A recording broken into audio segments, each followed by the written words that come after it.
Queridos amigos, sejam bem-vindos ao canal Vida Espírita.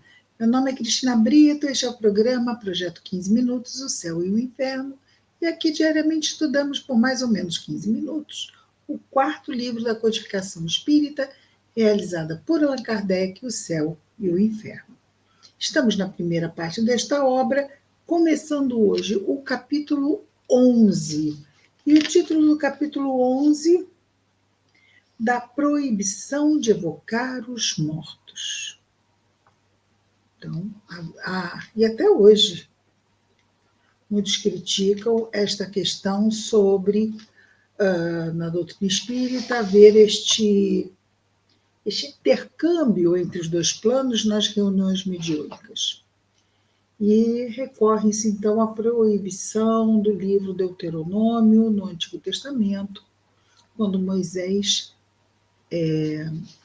prescreve, então, essa proibição, inclui esta proibição na lei mosaica. Então, vejamos. Item 1. Kardec nos diz: a Igreja não nega de modo algum o fato das manifestações. Ela as admite todas. Ao contrário, assim como se viu nas citações precedentes. Ou seja, a Igreja admite, mas nos textos não há essa admissão, apenas, vamos dizer assim, reportando-se, são demônios, e apenas eles, não é?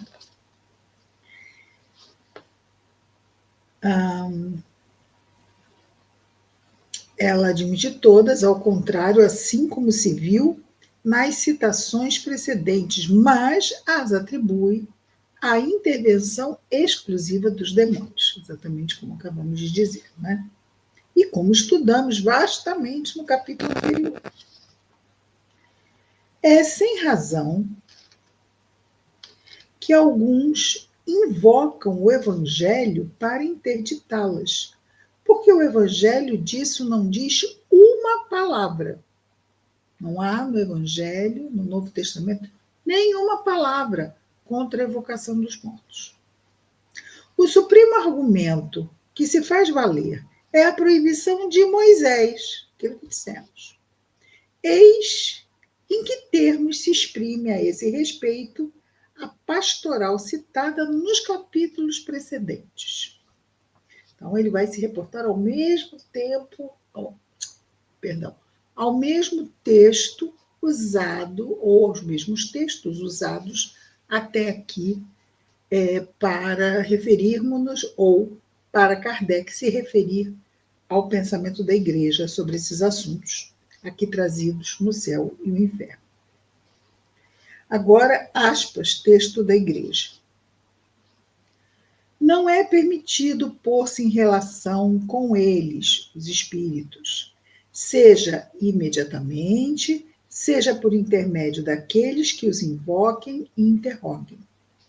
A lei mosaica pune de morte essas práticas detestáveis em uso entre os gentios, ou seja, entre os não judeus. Lembrando, Moisés era um líder do povo judeu.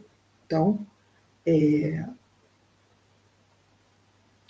em uso entre os gentios. Entre os gentios ele não poderia falar nada, mas entre os judeus ele proibiu. Não ides, está lá, aqui, no livro Levítico, Velho Testamento.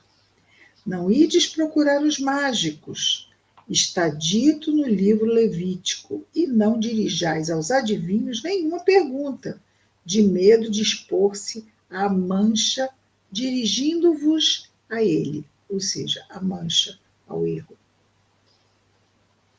Isso está lá em Levítico, capítulo 19, versículo 31. Outra referência agora,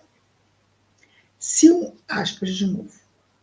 Isso está no Antigo Testamento. Se um homem ou uma mulher tem um espírito de Piton ou de adivinhação, Piton é mediunidade. Se é médium, ou adivinho, que sejam punidos de morte, serão lapidados, ou seja, apedrejados, e seu sangue cairá sobre suas cabeças. Isso está no capítulo 20, versículo 27. E agora o livro que citamos, o Deuteronômio. E no livro do Deuteronômio, aspas, que não haja entre vós ninguém que consulte os adivinhos ou que observe os sonhos ou os augúrios, presságios, ou que use de malefícios, de sortilégios, de encantamentos, ou que consulte aqueles que têm o espírito de Piton, de novo, os médiuns, e que pratiquem a adivinhação ou que interroguem os mortos para aprenderem a verdade. Eles até reconhecem, né? Interrogar os mortos para aprenderem a verdade. Porque o Senhor tem em abominação todas essas coisas e destruirá em vossa chegada as nações que cometem esses crimes. Então, aqui mediunidade é posta a conta de crime. Isto Moisés, ok? Dentro do povo hebreu daquele tempo, 1500 anos antes de Cristo. Capítulo Deuteronômio, Antigo Testamento, capítulo 18, versículos 10, 11 e 12. Item 2. Diz-nos Kardec primeiro. É útil para a compreensão do verdadeiro sentido das palavras de Moisés lembrar-lhe o texto completo, que a igreja vem e bota esses pedacinhos. Kardec diz, mas espera aí, vamos ver o texto completo? Um pouco abreviado nessa citação. Primeiro, Levítico. Não vos desvieis de vosso Deus para ir procurar os mágicos, e não consultei os adivinhos, de medo de vos manchar em vos dirigindo a eles. Eu sou o Senhor vosso Deus. Esse é Levítico 19, 31. Agora, Levítico 20, 27. Capítulo 20, versículo 27. Se um homem ou uma mulher tem um espírito de Piton, ou seja, são médiuns, ou um espírito de adivinhação, que sejam punidos de morte, serão lapidados, e seu sangue cairá sobre a sua cabeça. Agora, Deuteronômio. Quando entrardes no país que o Senhor vosso Deus vos dará.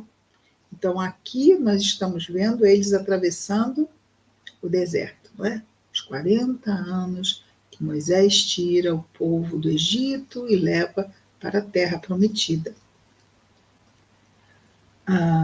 Então, quando entrardes no país que o Senhor vosso Deus vos dará, tomai muito cuidado para não querer imitar as abominações desses povos, e que não se encontre ninguém entre vós que pretenda purificar o seu filho ou sua filha, fazendo-os passar pelo fogo, ou que consulte os adivinhos, ou que observe os sonhos, ou os augúrios, ou que use de malefícios, de sortilégios, desse outro texto que é igual, né? A mesma coisa.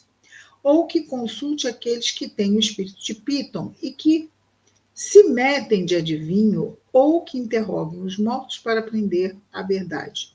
Porque o Senhor tem a abominação de todas essas coisas e exterminará todos esses povos à vossa entrada na terra prometida, por causa dessas espécies de crimes que cometeram. Então, é muito interessante, porque os hebreus estão atravessando o deserto, que era um espaço muito curto em termos de distância, mas foram 40 anos. Por quê?